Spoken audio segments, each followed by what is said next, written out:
नमस्कार साथियों, मैं Harshita Bhardwaj, world record holder in yoga.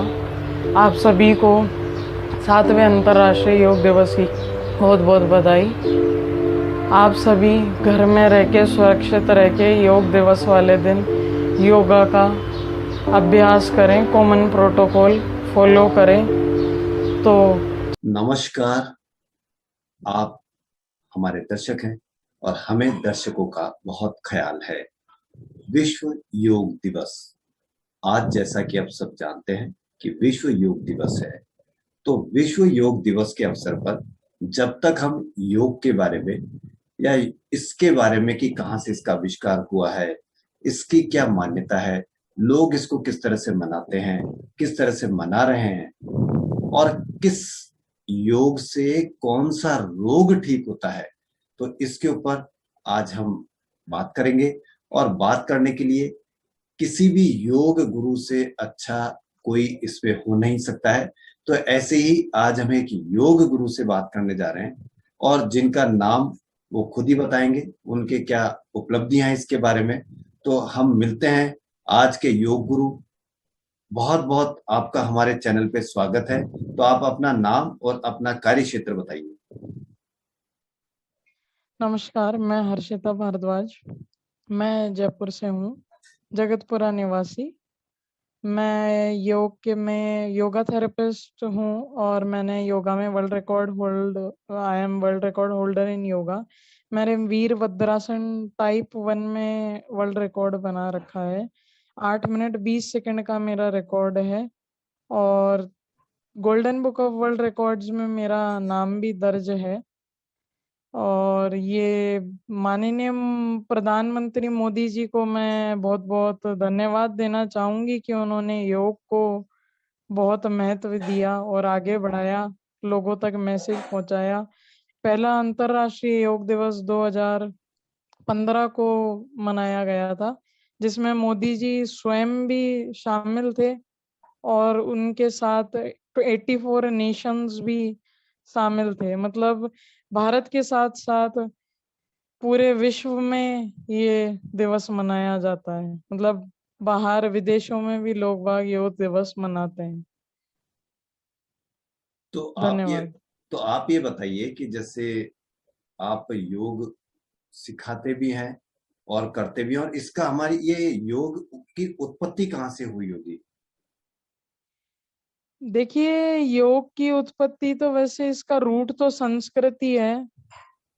Sanskrit से इसकी उत्पत्ति हुई है। मेन जो इसका जड़ होता है, जो रूट है, वो संस्कृत से है। जब ही मतलब और ये पूरा मतलब हमारे प्राकृतिक उससे, नेचर से, एनवायरनमेंट से, मतलब इन सब चीजों से जुड़ा हुआ है। पुराने ऋषि मुनि भी जो थे वो भी मतलब ये काफी सालों से चलता आ रहा है। ये आज का युग नहीं है, मतलब आज के टाइम से नहीं, ये काफी मतलब पुराना वो है। योग तो मतलब काफी सालों से चलता आ रहा है। तो आपको योग सीखने की कहाँ से लगी कि नहीं है मुझे योग सीखना चाहिए, ये आपके मन में कैसे आया? देखिए, मैं पहले क्या हेल्दी भी थी बहुत ज्यादा। दूसरा, मेरा गुस्सा भी बहुत तेज था, मेरे अंदर पेशेंस बिल्कुल नहीं था। तो मेरा वैसे तो इंटरेस्ट था स्कूल टाइम से ही। मैं 10th 12th स्टैंडर्ड से ही कर रही हूँ योग का अभ्यास। फिर मेरे को पता चला कि इसके अंदर कोर्स भी होता है, तो तकरीबन 2017 में मैंने इसका कोर्स भी मतलब 2017 में योगा थेरेपिस्ट का कोर्स किया। मुझे एक इंस्टीट्यूट के बारे में पता चला जो करवाते हैं, स्वास्थ्य कल्याण है उसका नाम, लालकोटी में उनकी जो ब्रांच थी, वहां से मैंने किया। फिर मैंने 2018 में वर्ल्ड रिकॉर्ड बनाया वीरभद्रासन टाइप 1 में। वीरभद्रा आर्य ग्रुप ऑफ एक कॉलेज मिनट एक मिनट ग्रुप ऑफ कॉलेज में, हाँ जी। वीरभद्रासन जो आपका योग का वर्ल्ड रिकॉर्ड है, उसके बारे में हम अलग से आपसे पूछेंगे। मुझे ये बताइए कि जैसे आपने कहा कि पहले आपको गुस्सा भी बहुत आता था, हेल्दी भी बहुत थे, तो इस योग से हम्म। आप पर खुद पर क्या फर्क पड़ा, ये बताएं। मेरे ऊपर ये फर्क पड़ा, मेरी हेल्थ पे काफी इफेक्ट पड़ा। मैं योगिक डाइट लेती हूँ, मैं अपना डाइट का काफी अब ध्यान रखती हूँ। गुस्सा मेरा काफी शांत हुआ है। मतलब जैसे पहले मेरे अंदर पेशेंस लेवल नहीं था, अब मेरे अंदर पेशेंस भी बहुत आ गया। जैसे शांति से हर चीज को पेशेंसली टैकल करती हूँ मैं। तो मतलब योग से रोग ही ठीक नहीं होते हैं, बल्कि योग से अब वो भी खुद की हेल्थ भी और गुस्सा भी एक तरह से शांत होता है।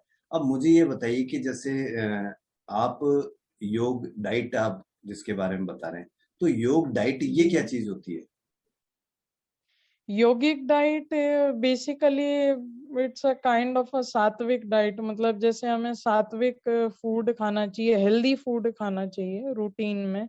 जैसा कि अभी रिसेंट में कोरोना भी चल रहा है, यदि हम सात्विक हल्का भोजन लेंगे, योगिक डाइट लेंगे, मेरे कहने का मतलब है जैसे फल, सब्जी, सलाद, दूध, दही, मतलब इस टाइप की चीजें लेंगे, ज्यादा से ज्यादा विटामिन सी का इंटेक करेंगे तो हमारी इम्यूनिटी बूस्ट रहेगी, तो हमें कोरोना से भी लड़ने में क्षमता मिलेगी।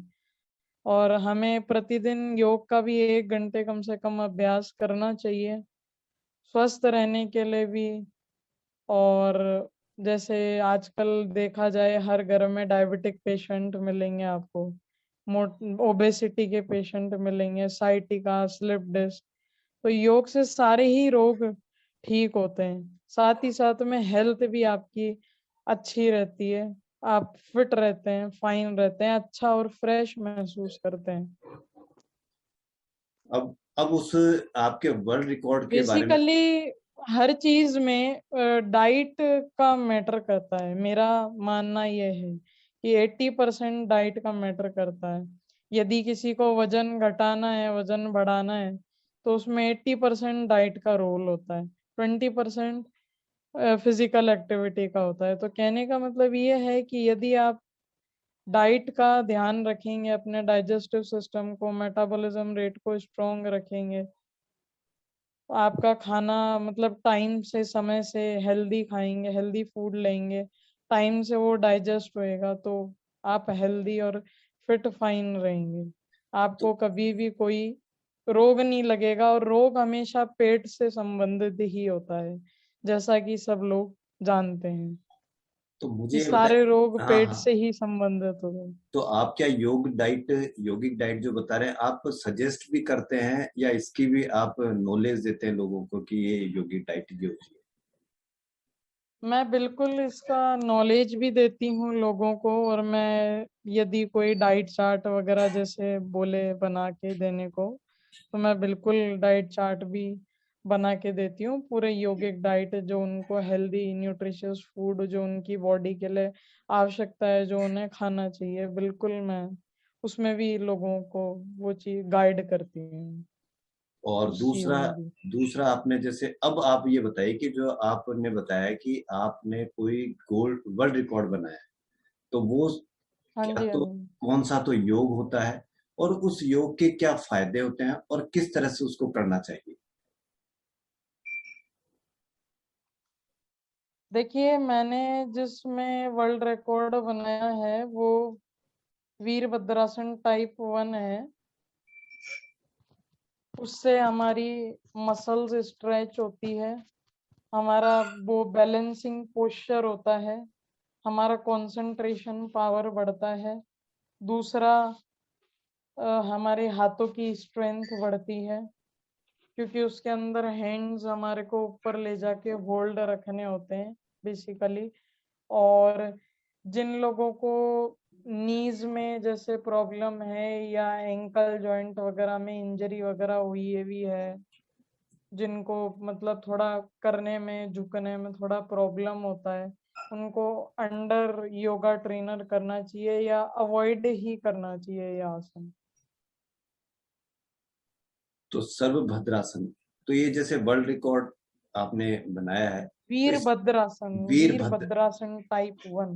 वीरभद्रासन टाइप 1, तो आप ये बताइए कि जी, जो जो आपका योग, इसमें भी कोई वर्ल्ड रिकॉर्ड और इसके ऊपर भी कोई रिसर्च होती है कि भाई ये वर्ल्ड रिकॉर्ड है, तो पहले किसके नाम था और आपने कहाँ इसको रिकॉर्ड बनाया, किस देखिए आपके ये बुक? मेरा खुद का ही नया रिकॉर्ड था, और एशिया के जो हेड हैं मनीष बिश्नोई जी भाई साहब अध्यक्ष हैं, उनके अंडर में देख रेख में ये बना था। आर्य ग्रुप ऑफ कॉलेज में हुआ था।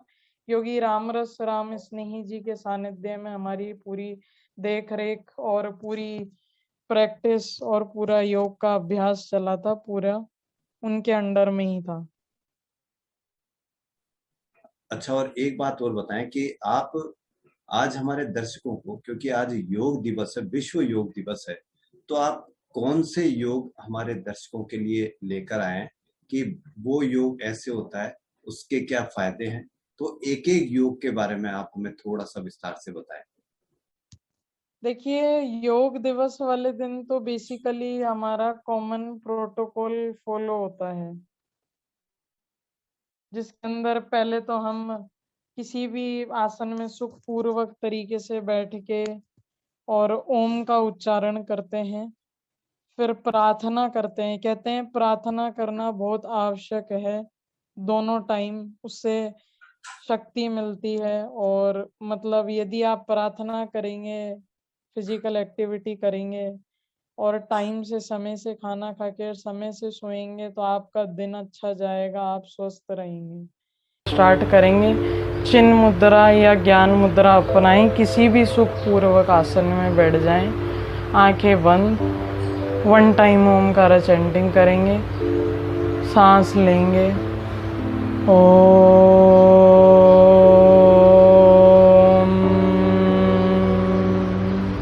सांस छोड़ते हुए हाथ जोड़ेंगे, प्रार्थना करेंगे पतंजलि मंत्र, योगेन चित्तस्य पदेन वाचा मलं शरीरस्य चावेदकेन योपात करोतम प्रवनं मुनीना पतंजलिं प्राञ्जलिं प्रान्तोस्मि रव्योपाम। इसलिए प्रार्थना में बहुत शक्ति होती है, तो पहले प्रार्थना करते हैं, उसके बाद सूक्ष्म व्यायाम करते हैं। सूक्ष्म व्यायाम इसलिए किए जाते हैं कि हमारी बॉडी की जो स्टिफनेस है वो खत्म हो जाए और हमारी बॉडी में हीट प्रोड्यूस हो जाए और वो आसन के लिए आसन को करने के लिए प्रिपेयर हो जाए बेसिकली। इसके अंदर 4 सीरीज के आसनास होते हैं, standing, sitting, prone, supine.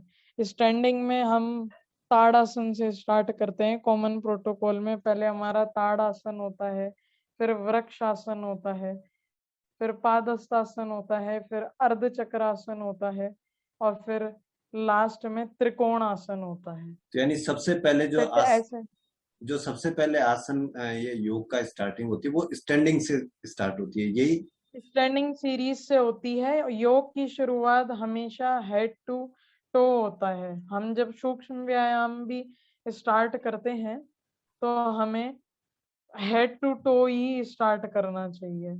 Yoga का ये रूल एंड रेगुलेशन है। दूसरा, हमें खाली पेट सुबह सुबह खुली हवा के अंदर फ्रेश एयर में हमें अभ्यास करना चाहिए। दूसरा, लूज कपड़े पहन के करना चाहिए और तकरीबन 20 से 30 मिनट बाद शावर लेना चाहिए और उसके बाद कुछ हल्का फुल्का जैसे ब्रेकफास्ट ले सकते हैं 20 से 30 मिनट बाद। तो जो आपने जैसे ताड़ासन कि अपन फल ले सकते हैं, जूस ले सकते हैं इस टाइप। तो स्टैंडिंग में आपने सबसे पहले बताया कि ताड़ासन जगह पे। तो चलिए सूक्ष्म व्यायाम करते हैं। योगा में हेड टू टो से स्टार्ट करते हैं। पहले हम नेक मूवमेंट करेंगे upward and downward. 1 5 times, 2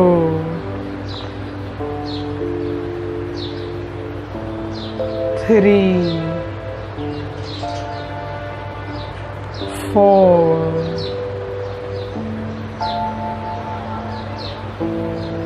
5. Now sideward. 1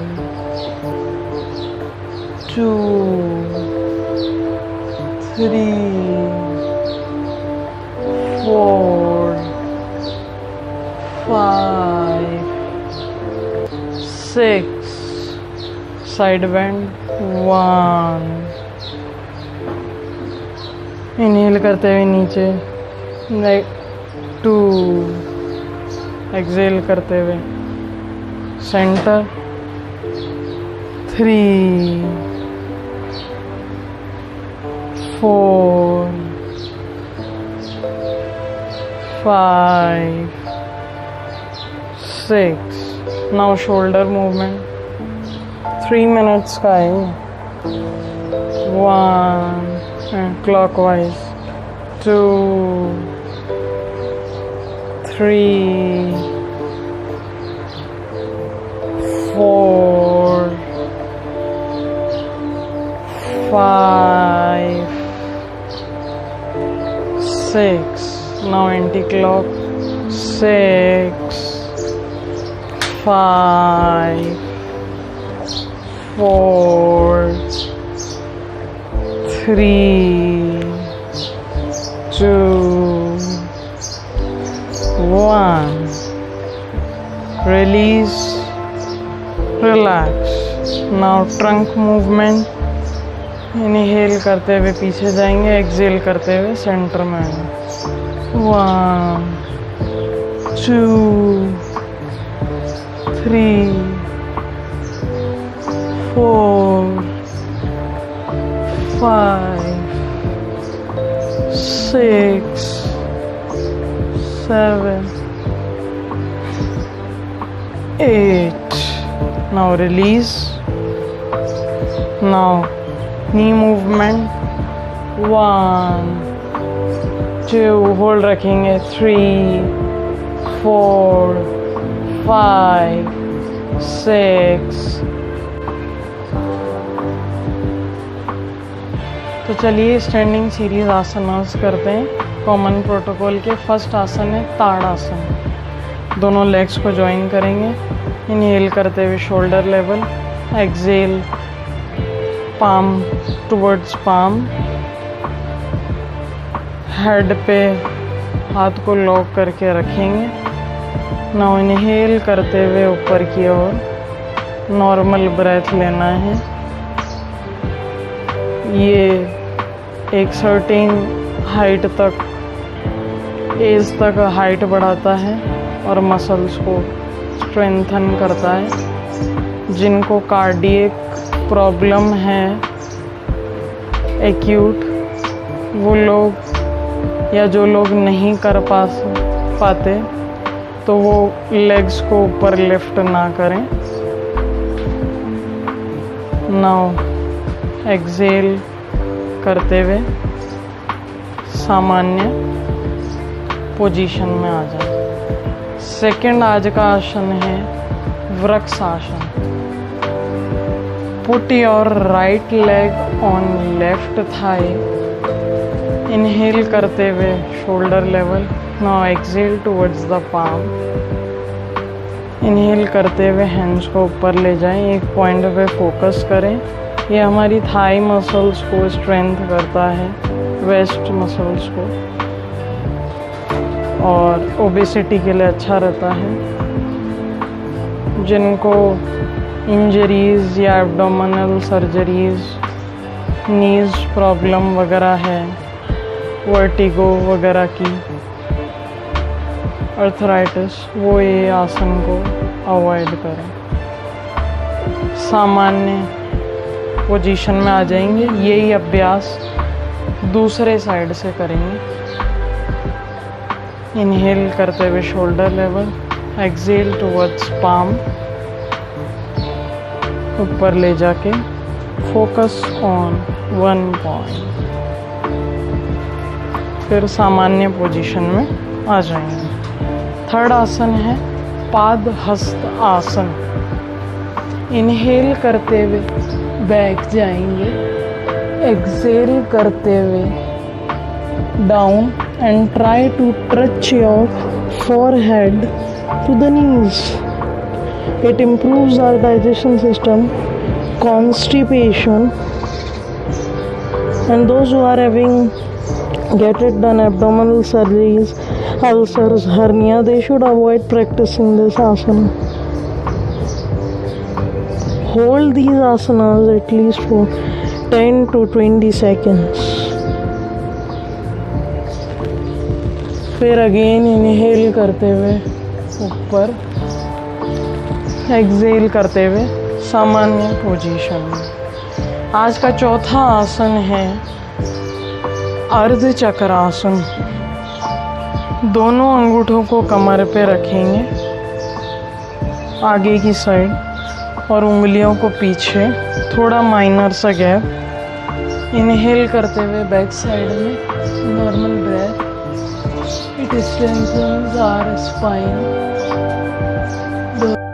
आइए चलिए स्टैंडिंग सीरीज के कॉमन प्रोटोकॉल के आखिरी आसन के बेनिफिट्स बताते हैं। ये हमारी थाई, काफ और वेस्ट मसल को स्ट्रेंथ करता है, लंग्स कैपेसिटी को इम्प्रूव करता है। जिनको स्लिप डिस्क साइटिका है, जो कि अंडरगोइंग एब्डोमिनल सर्जरी हुई है, उन्हें ये आसन अवॉइड करना चाहिए। यदि किसी का पूरा टो तक टच नहीं हो रहा है तो वो नीज तक भी टच कर सकते हैं।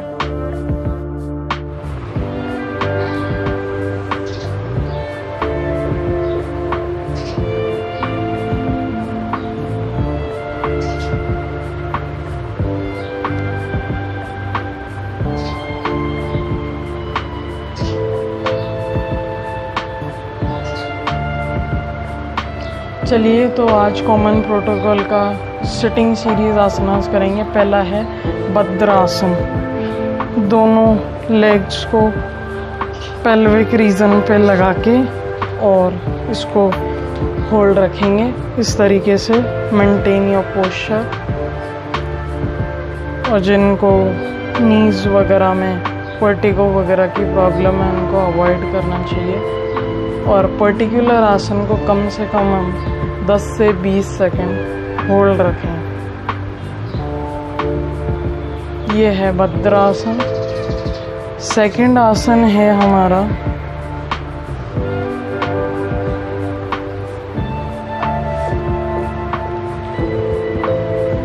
अर्ध उष्टासन।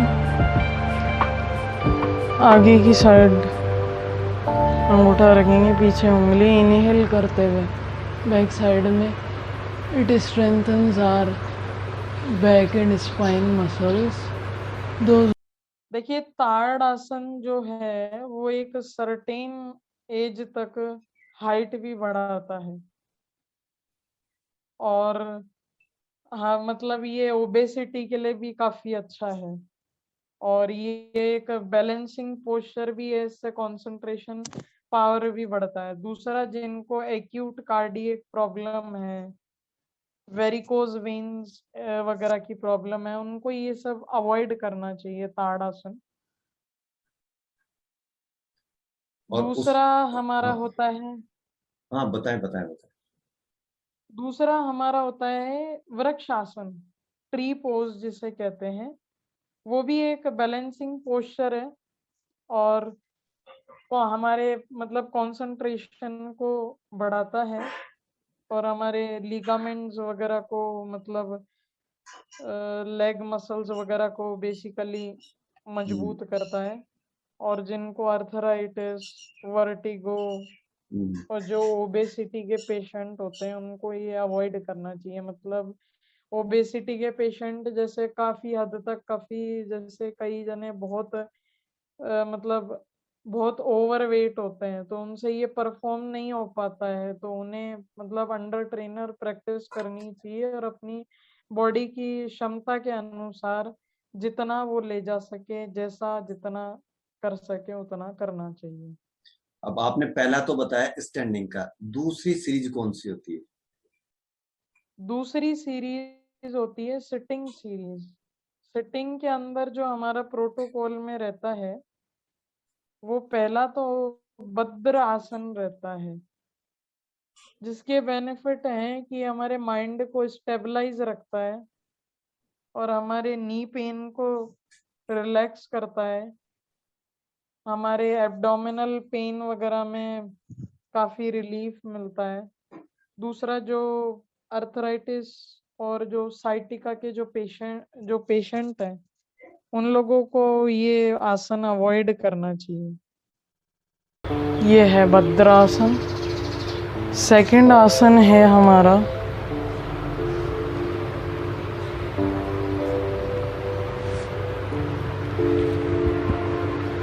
अर्ध उष्टासन। आगे की साइड अंगूठा रखेंगे, पीछे उंगली, इनहेल करते हुए बैक साइड में। It strengthens our back and spine muscles. Those who are having neck injury and cervical pain, they should avoid practicing this asana। Exhale करते हुए पोजीशन में अब हम करेंगे पूर्ण उष्टासन। इनहेल करते हुए पहले राइट हैंड को लेके जाएंगे, फिर लेफ्ट को होल्ड रखेंगे, ब्रेथ को नॉर्मल रखें 90 डिग्री एंगल पर। ये हमारे स्पाइन को, बैक को स्ट्रेंथ करती है, मसल को। जिनको नेक, सर्वाइकल पेन वगैरह की प्रॉब्लम है अवॉइड करें। बैक, लोअर बैक की प्रॉब्लम है वो भी अवॉइड करें। लोअर बैक के लिए फ़ायदेमंद है और स्पॉन्डिलाइटिस के पेशेंट को अवॉइड करना चाहिए। धीरे धीरे करके एक्सेल रिवर्स ऑर्डर में।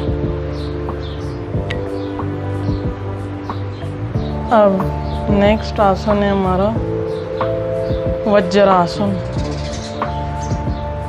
वज्रासन में बैठें, ये मेडिटेटिव पोस्चर है। अग्नि मुद्रा, चिन मुद्रा, आंखें बंद रखें। It prevents our digestive system. It strengthen the thigh and calf muscles. It improves our digestion system and prevents constipation. Those who are having ankle injury and knee pain, they should avoid practicing this asana. आज का हमारा पांचवा आसन है वक्र आसन। एक right leg को लेफ्ट लेग की थाई पे रख के हैंड को बैक साइड में करके लेफ्ट को एंकल जॉइंट पकड़ के पीछे की साइड देखने की कोशिश करें एंड 10 to 20 सेकेंड होल्ड रखें। जिनको नेक की प्रॉब्लम है, नेक पेन है, सर्वाइकल स्पॉन्डिलाइटिस है, वो अवॉइड करें। रिवर्स ऑर्डर में रिलैक्स करेंगे और दूसरे साइड से भी सेम तरीके से प्रैक्टिस करेंगे। It is good for diabetic patient also.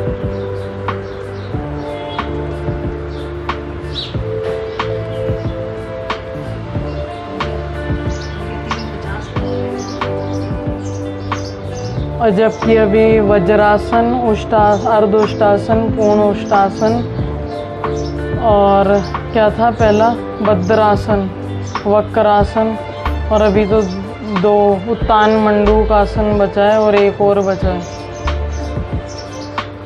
कर दो आप तो दूसरे में, एक देखना, एक बार देना, देखे उत्तान मंडूकासन के अलावा कौन सा आसन बचा है।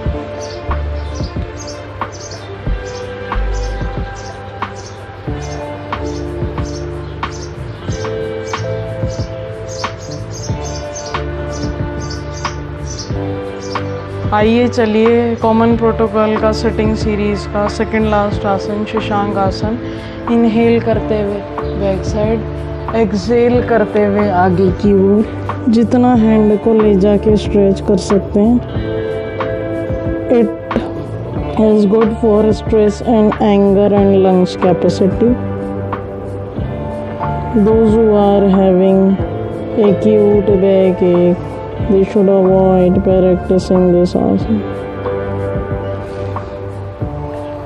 सामान्य पोजीशन में आएंगे। आखिरी आसन है उत्तान मंडूकासन। पाँवों को इस तरीके से करके, दोनों हाथ ऐसे करके। It is good for cervical pain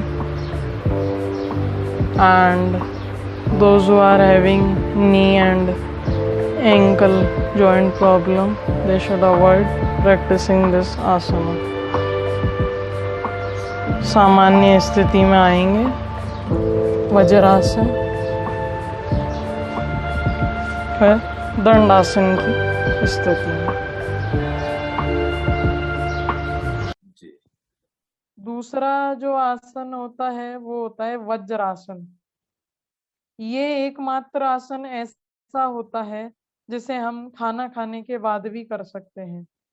आधा घंटा खाना खाने के बाद प्रतिदिन बैठ सकते हैं, तो इससे हमारा digestive system, metabolism rate strong होता है। हमारा कॉन्स्टिपेशन की प्रॉब्लम जिनको रहती है वो दूर होती है। साथ ही साथ में यदि किसी को पाइल्स की प्रॉब्लम है जैसे, और जिनको नी पेन है, कोई इंजरी वगैरह हुई हुई है, उन लोगों को ये आसन जो है वो अवॉइड करना चाहिए।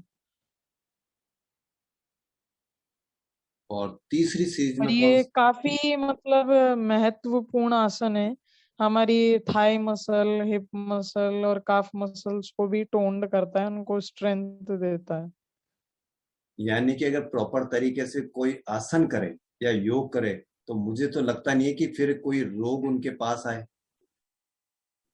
जी, ये बात तो बिल्कुल सही है। यदि जभी तो मतलब योग से रोग दूर होते हैं, जभी तो कहते हैं तो तीसरी कि सीरीज। प्रतिदिन हाँ, 1 घंटा, अच्छा। 1 घंटा योग का अभ्यास करने से आदमी स्वस्थ रहता है।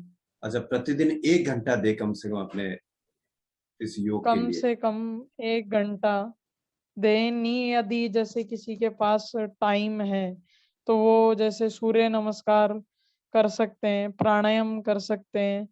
और जैसे कि आज के टाइम में लोग बागों को बहुत ज्यादा एंजाइटी, डिप्रेशन, स्ट्रेस काफी रहता है, एंगर वगैरह का काफी मतलब गुस्सा वगैरह काफी आता है करता है, तो उसके लिए हम मेडिटेशन का अभ्यास कर सकते हैं। प्राणायाम भी उसमें लाभदायक है। और हमें ओमकारा का जो चैंटिंग होता है वो कम से कम 3 to 5 राउंड्स करना चाहिए, ताकि उससे माइंड क्या काम होता है और हमारा मतलब स्ट्रेस और एंगर कम हो जाता है। जैसे कि आज की यूथ है, आज कोरोना टाइम में काफी जने स्ट्रेस में आ रहे हैं, तो वो यदि आधा घंटा इस सूर्य नमस्कार प्राणायाम को भी दें तो उनको ओमकारा चैंटिंग, भ्रामरी, अनुलोम विलोम, कपालभाति यदि इतना भी करें तो वो भी काफी है।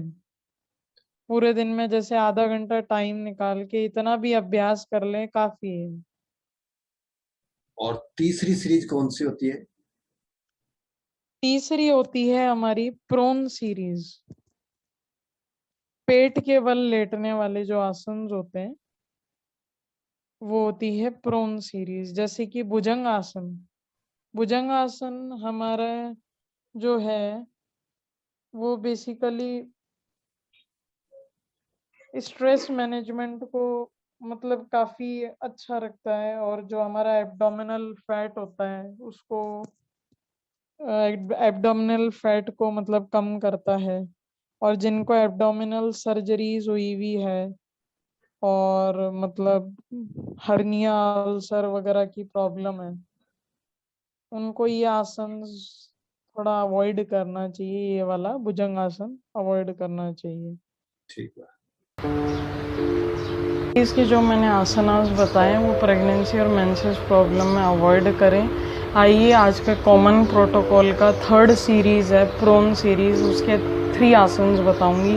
पहला आसन है मकर आसन। उसके प्रैक्टिस करने की टेक्निक है कि हम उल्टे लेट जाएंगे पेट के बल, पाँवों को बाहर की तरफ, एड़ियाँ अंदर की तरफ, ये रिलैक्सेशन आसन है। ये हमारे एंजाइटी, स्ट्रेस, एंगर को रिलैक्स करता है, कॉन्स्टिपेशन को प्रिवेंट करता है। जिनके एब्डोमिनल सर्जरी हुई है, लो ब्लड प्रेशर रहता है, उनको ये अवॉइड करना चाहिए। सांसों को सामान्य रखें, आंखें बंद।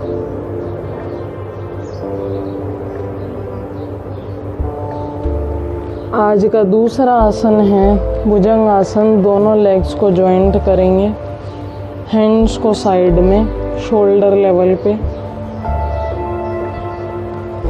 और धीरे धीरे उठ के स्टमक तक लेके जाएंगे इस पोजीशन पर। ये हमारे एब्डोमिनल फैट को कम करता है, उसकी मसल को स्ट्रेंथ करता है, लंग्स की कैपेसिटी बढ़ाता है। जिनके एब्डोमिनल सर्जरी हुई है उसको अब मेंसेस प्रॉब्लम में अवॉइड करना चाहिए। And hold these asanas till 10 to 20 second at least. Inhale करते हुए ऊपर जाएंगे, एक्सहेल करते हुए नीचे। आज का तीसरा और आखिरी आसन हमारा है प्रोन सीरीज का शलभ आसन। चिन को ग्राउंड से टच रखेंगे, दोनों हाथ को थाइस के अंदर, दोनों पाँवों को इनहेल करते हुए ऊपर। ये हमारे थाई को और हिप मसल को टोन्ड करता है, फैट को कम करता है। जिनको बैक एक वगैरह की प्रॉब्लम हो, अवॉइड करें। एक्सेल करते हुए नीचे सामान्य पोजीशन में रिलैक्स अपनी अपनी जगहों पर बैठ जाए। ये भी हमारे योग दिवस के कॉमन प्रोटोकॉल की तीसरी सीरीज का एक आसन है। दूसरा आखिरी जो सीरीज होती है उसमें बेसिकली 3-4 आसन होते हैं। उत्तान पादासन, सेतुबंध आसन और शवासन, पवन मुक्त आसन।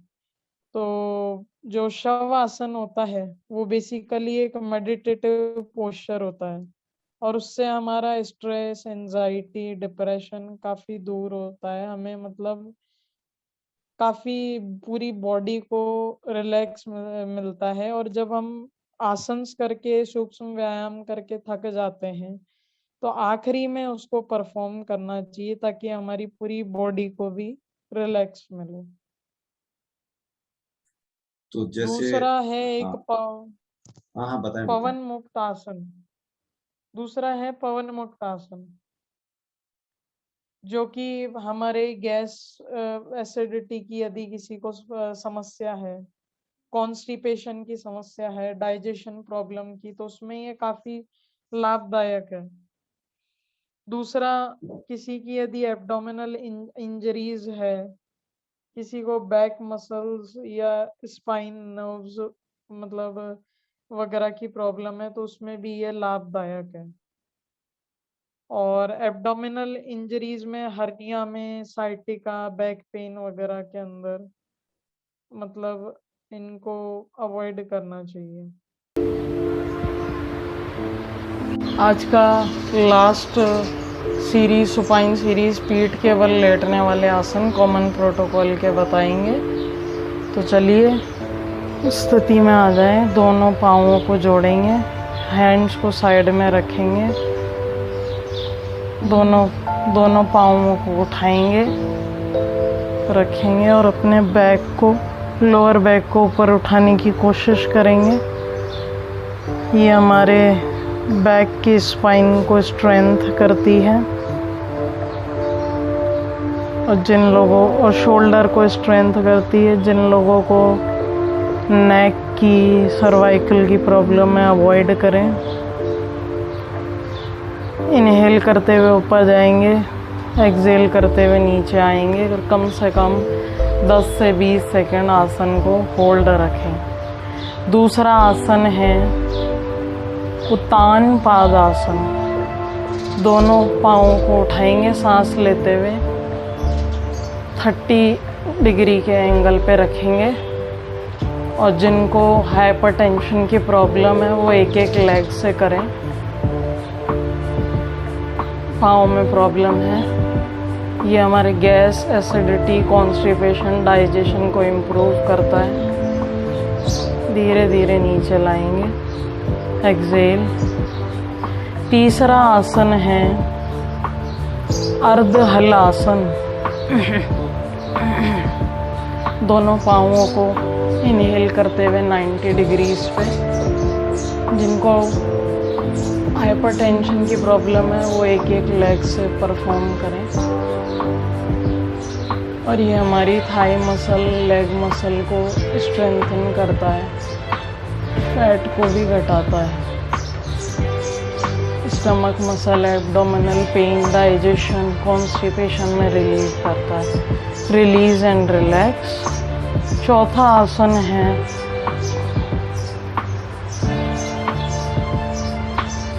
Shavasana, meditative posture. Hands apart, legs apart, palm towards the sky. It is good for stress management, anxiety, depression, anger, etc. तो चलिए आज का कॉमन प्रोटोकॉल का थर्ड लास्ट अभ्यास करते हैं, जो कि षट कर्मास में भी आता है और प्राणायाम में भी माना जाता है, जिसका नाम है कपालभाति। अग्नि मुद्रा, चिन्ह मुद्रा, ज्ञान मुद्रा।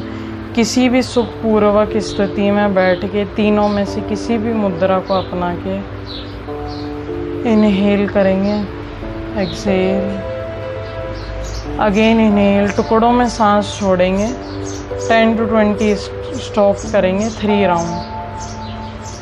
Inhale, exhale.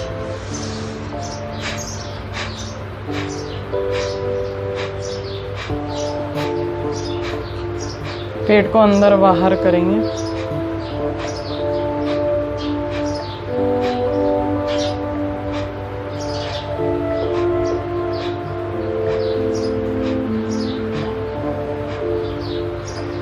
Exhale, again inhale, exhale, inhale, second round.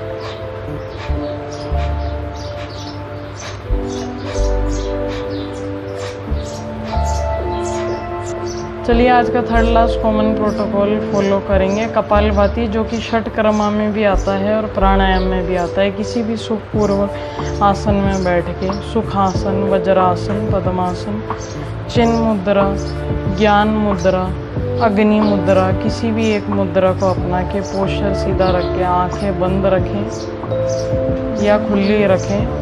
Kapalbhati के 3 राउंड्स करेंगे। एक राउंड में 10 से 20 स्ट्रोक करेंगे। पहले inhale, exhale, again inhale and exhale,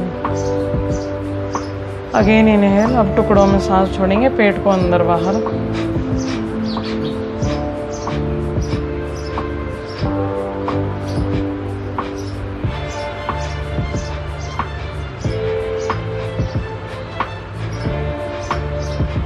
It prevents our constipation, digestion problem. It increases our hemoglobin. Those who are having ulcers, hernia problem and gastric ulcer, they should avoid high blood pressure. They should avoid practicing this pranayama or shatkarma.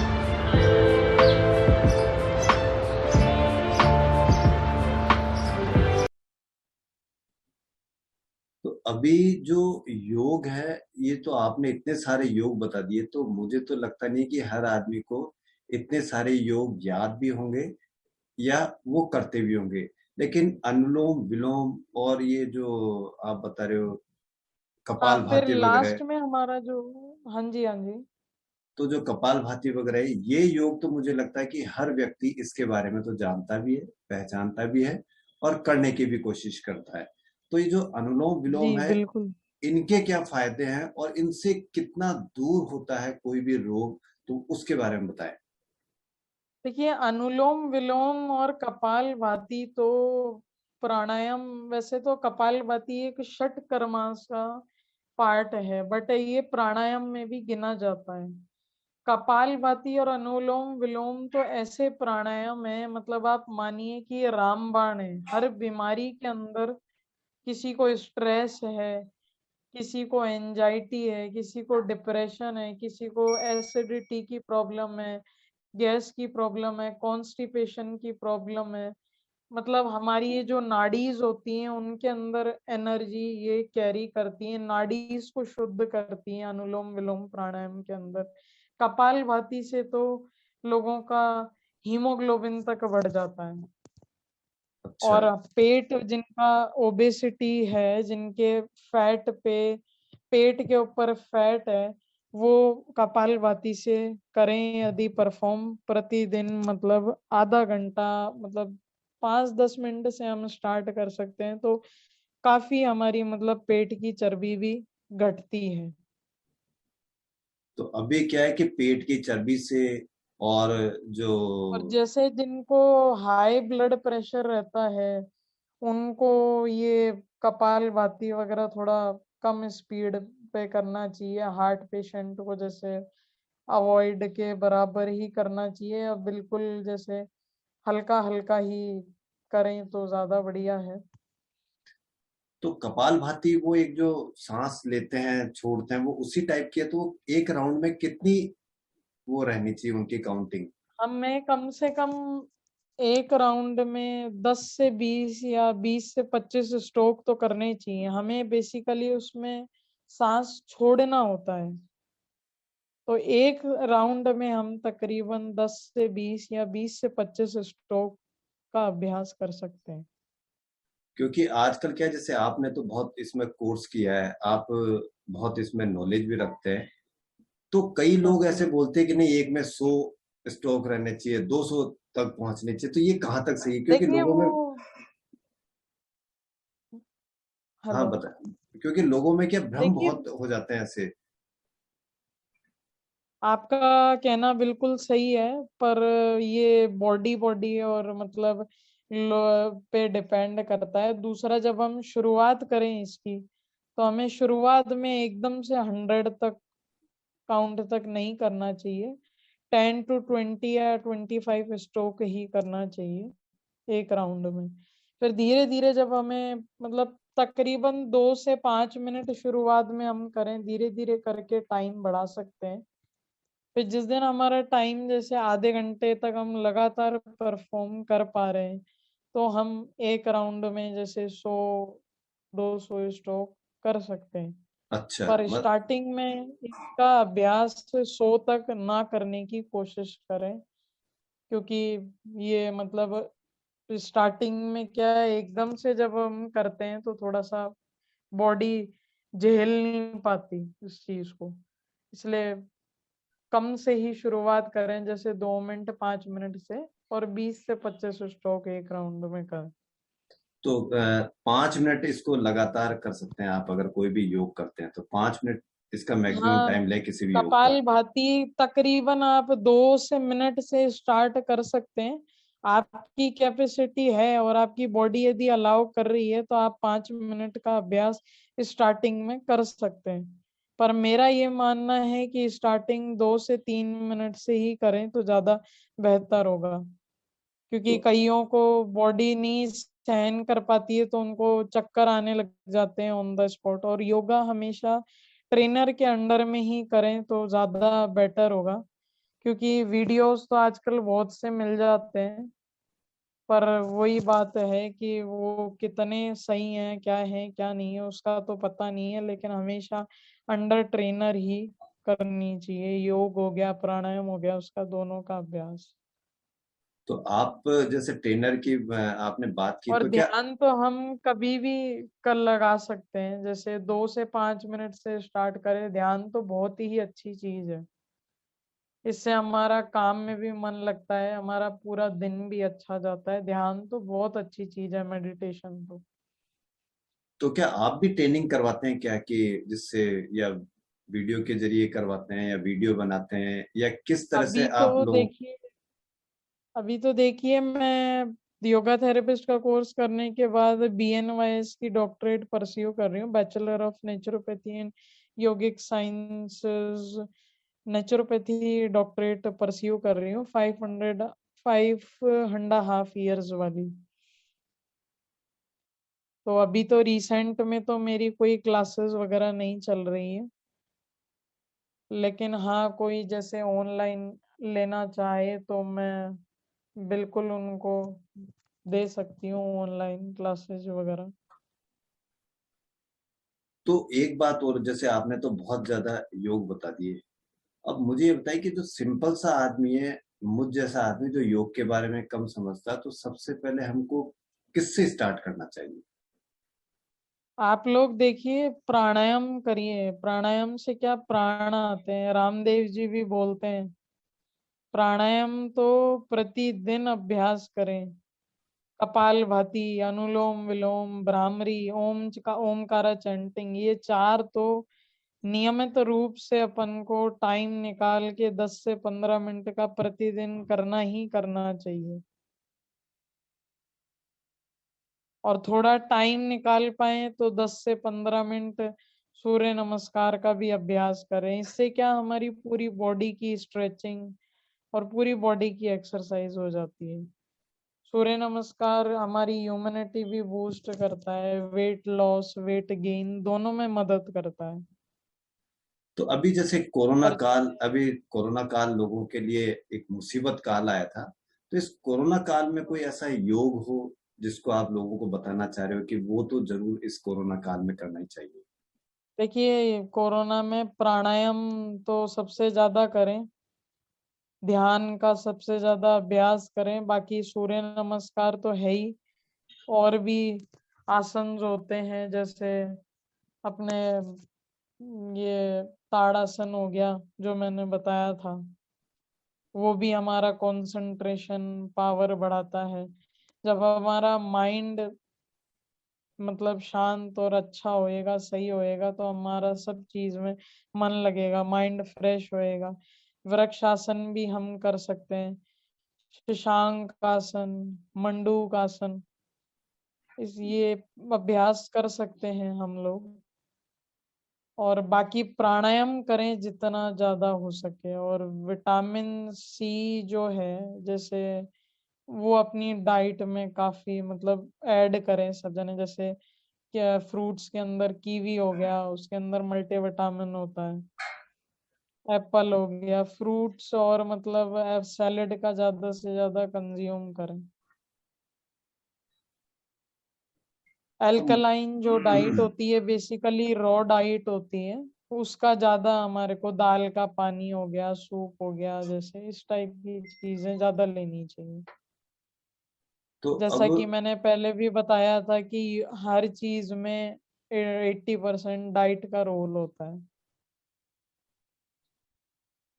तो आपने अभी इतने सारे योग के बारे में बताया, आप कोई जी, ऐसा कोई संदेश देना चाहे हमारे दर्शकों को कि इस तरह से अपना जीवन जिए, इस तरह से अपने योगिक डाइट लें, तो आप क्या संदेश देना चाहेंगे ताकि वो बीमार ही ना हो? क्योंकि आपने जिस तरह से बताया, कितने सुंदर तरीके से और कितने शानदार तरीके से आपने बताया कि कौन सा रोग कैसे ठीक हो रहा है, किसको करना चाहिए, किसको नहीं करना चाहिए।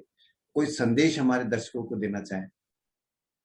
देखिए मैं दर्शकों को यही संदेश देना चाहूंगी कि उनको प्रतिदिन योग का अभ्यास तो करना ही चाहिए, कम से कम नहीं तो आधा घंटा तो उन्हें रोज अपने बॉडी के लिए टाइम निकालना चाहिए। और ये मतलब हेल्दी और न्यूट्रिशियस फूड खाना चाहिए, हल्का भोजन खाएं। जैसे मतलब रात में तो कम से कम आप मानिए कि आपको मान के चलिए कि हल्का ही भोजन करना है। जैसे दलिया हो गया, खिचड़ी हो गई, अपना सूप हो गया, मतलब दूध वगैरह हो गया, इस टाइप का चीज, सैलेड हो गई, फ्रूट्स हो गया, इस टाइप की चीजें हम ले सकते हैं। दिन में हम आराम से पेट भर के खा सकते हैं। और नाश्ता भी हमें हैवी, अच्छे से हैवी डाइट लेनी चाहिए, अच्छे से पेट भर के करना चाहिए। वो कहते हैं ना कि breakfast like a king, lunch like a prince और डिनर लाइक अ बेगर। बिल्कुल उसी तरीके से हमें फॉलो करना चाहिए, और हमारे उससे हमारा स्वास्थ्य भी बढ़िया रहेगा। और योग प्रतिदिन कम से कम समय निकालें, आधा पौना घंटे का समय, और जरूर योग का अभ्यास करें। तो जिस तरह उससे से आप स्वस्थ रहेंगे, हाँ, जिस तरह से अच्छे रहेंगे। जिस तरह से आप धीरे धीरे बोलते हैं, तो मुझे तो लगता है कि आपने गुस्से पे ही नहीं, शायद आवाज पे भी कंट्रोल कर लिया शायद। नहीं, आवाज तो देखिए मेरे तो घर वाले परेशान है कि आवाज मेरी तेज है, ऐसी बात नहीं है। आवाज तो नॉर्मल ही होनी चाहिए इंसान की, और फिर फील्ड है ऐसी है तो उसके अकॉर्डिंग वैसे भी आवाज धीरे ही नॉर्मल ही अपनी रखनी चाहिए। क्योंकि सुनता इंसान को नॉर्मल आवाज में भी ये तेज बोलकर यही है कि अपना खुद के लिए ही हानिकारक है ये तो। तो ये हर्षिता भारद्वाज, जो हमारे जयपुर से हैं, और जिन्होंने योग के बारे में शायद इतना बताया होगा कि किसी आम इंसान को तो क्या, किसी अच्छे से अच्छे योग गुरु को भी कम पता होगा। जैसे इन्होंने बताया कि 4 सीटिंग में ये योग होते हैं, सिटिंग होती है, बैठकर होती है, खड़े होकर होती है। किस तरह से इन्होंने शेड्यूल बताया कि किस तरह से वो शेड्यूल चालू करना चाहिए। उनसे योग के इन्होंने फायदे बताया। कोरोना काल में सबसे ज्यादा जरूरत पड़ रही थी हीमोग्लोबिन की, ब्लड की, या ये ऑक्सीजन की। तो हीमोग्लोबिन बढ़ेगा तो यानी ऑक्सीजन का लेवल भी बहुत बढ़ेगा। इन्होंने बताया कि कोरोना काल में जैसे स्ट्रेस लोगों को बहुत रहा, तो स्ट्रेस के इन्होंने फायदे बताया कि कौन से योग करने चाहिए ताकि स्ट्रेस में हमको फायदा मिल सके। तीसरी चीज, आम आदमी आजकल मोटापे से बहुत परेशान है, तो इन्होंने मोटापे से कैसे कमजोर अ, हो सकता है या किस तरह से उस पर काबू पाया जा सकता है, इसके बारे में हर्षिता जी ने बताया हमको। और तमाम ऐसी बातें बताई कि जो आम मैं आदमी के लिए। एक और संदेश देना चाहूंगी भाई साहब कि ये प्राणायाम यदि अभी हम कोरोना काल में करें तो इससे हमारे लंग्स की कैपेसिटी काफी बढ़ेगी। और जैसे कि आजकल कोरोना पेशेंट को बेड नहीं मिल रहा था, कुछ टाइम पहले सिलेंडर वेंटिलेटर की आवश्यकता बढ़ रही थी, तो उससे हमारी लंग्स की कैपेसिटी बढ़ती है। तो प्राणायाम तो मतलब प्राण लेके आते हैं। तो मतलब एक तरीके से प्राणायाम तो रोज प्रतिदिन अभ्यास करें, कोरोना हो और चाहे ना हो। तो देख लो, एक और संदेश हमको हर्षिता जी की तरफ से मिला है कि कोरोना काल में लंग्स पे बहुत ज्यादा प्रभाव डाला इस कोरोना ने। और उससे निजात पाने के लिए, कोरोना हो गया, हॉस्पिटल की जरूरत पड़ गई, तो वो तो एक अलग बात है। लेकिन हम लोग घर पे रह के किस तरह से हम लंग्स के लिए एक अच्छी मजबूती, किस तरह से हम कौन से योग से कर सकते हैं, तो उन्होंने इनके लिए प्राणायाम बताया। प्राणायाम से नो डाउट जब सांस खींचेगा, जब उसके अंदर लेगा, दबाव डालेगा लंग्स पे, तो नो डाउट उसकी मजबूती तो होगी ही। तो हर्षिता जी, आप हमारे चैनल पर आए, आपने हमको समय दिया, क्योंकि आज के दिन जो योग दिवस है, विश्व योग दिवस है, उसके दिन तो आप लोगों की इतनी पूछ रहती है या इतना डिमांड है। और मुझे लगता है कि आने वाले समय में कि जिस तरह से एलोपैथी दवा जो हर आदमी लेना चाह रहा है या हर आदमी उसकी शरण में जाता है, तो आने वाले समय में मुझे लगता है कि लोग योग की तरफ भी इतना ज्यादा बढ़ जाएंगे कि मुझे लगता है कि शायद इसकी इतनी ज्यादा वो प्रीक्योर रखा करेंगे कि मुझे लगता है कि एलोपैथी की तरफ जाने की जरूरत ही नहीं है, क्योंकि एलोपैथी में दवाई भी लेनी पड़ेगी और आपके योग में कुछ खाना नहीं, कुछ पीना नहीं, कुछ एक्स्ट्रा लेना नहीं, कुछ खर्चा करना नहीं। सिर्फ घर पे बैठ के रोज आधा घंटा 1 घंटा हमको हमारे शरीर के लिए निकालना है। इसी से ही हम योग से रोग ठीक कर सकते हैं। तो रोग से योग की ओर हम चले तो वो ज्यादा बढ़िया काम है, ताकि रोग ही ना हो। तो योग हम वैसे भी रूटीन में हम हमारे शरीर के लिए आधा घंटा तो निकाल ही सकते हैं। जब हम 23.5 घंटे अपने शरीर की भागा दौड़ी में, लोगों की भागा दौड़ी में काम धाम ये करते हैं, तो हमको आधा घंटा तो हमारे शरीर के लिए निकालना ही चाहिए। तो हर्षिता जी, आप हमारे दर्शकों के लिए आपने इतनी सारी बातें बताई और हम उम्मीद करते हैं कि आप आगे भी हमारे लिए ऐसे ही समय निकालेंगे, और हम इसी से विदा लेते हैं और आपका बहुत बहुत धन्यवाद। धन्यवाद। धन्यवाद सर, धन्यवाद। आज का कॉमन प्रोटोकॉल का आखिरी है ध्यान। किसी भी सुखपूर्वक आसन में बैठ जाएं, पोस्चर सीधा करके चिन्ह मुद्रा, ज्ञान मुद्रा अपनाएं।